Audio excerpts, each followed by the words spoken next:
অনুষ্কা ব্যারাকপুরের, অনুষ্কা পানিহাটির নয়। এটা আমার ছাত্রী, পানিহাটি স্কুলের ছাত্রী, কিন্তু অনুষ্কা আমাদের ব্যারাকপুরের বর্গ। এটা কিছু কিছু জায়গায় পানিহাটির অনুষ্কা বলা হচ্ছে, এটা নিয়ে আমার একটা ছোট্ট আপত্তি আছে ব্যারাকপুরের বাসিন্দা হিসাবে।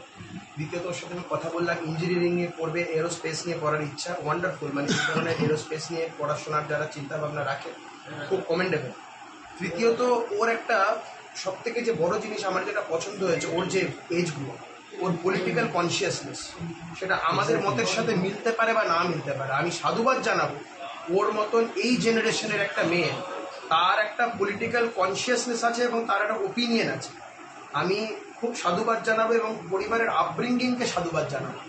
আমাদের পক্ষে বা বিপক্ষে সেটা বড় কথা নয়, আমাদের বিপক্ষে মতাদর্শ হলেও ওর যে পলিটিক্যাল কনসিয়াসনেসটা এই বয়স থেকে আছে, এটা অত্যন্ত সাধুবাদ জানানোর একটা বিষয়। আমি আশীর্বাদ করি ও জীবনে অনেক বড় হোক, ওর মধ্যে আরও পলিটিক্যাল কনসিয়াস চেতনা তৈরি হোক।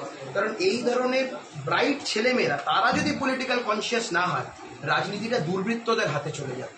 আমি চাই ও এরোস্পেস নিয়ে পড়ুক আর যাই করুক না কেন, ওদের মতন ব্রাইট ছেলেমেয়েরা কোনোদিন এসে in the arena of politics তাদের কোনো কন্ট্রিবিউশন রাখুক। আমি নিশ্চয়ই চাই, সেটা বিপক্ষেও হতে পারে। হয়তো যদি কোনো সময় এমন হলো যে আমাদের ওর বিপক্ষে বক্তৃতা করতে হচ্ছে বা ওকেও আমাদের বিপক্ষে বক্তৃতা করতে হচ্ছে, আমি কথার কথা বলছি, কিন্তু সেটা খুব কমেন্ডেবল। শিক্ষিত ছেলে মেয়ে, ভালো ছেলেমেয়েরা যত রাজনীতিতে আসবে, রাজনীতি তত ঝকঝকে হবে, তত ফিল্টার্ড হবে।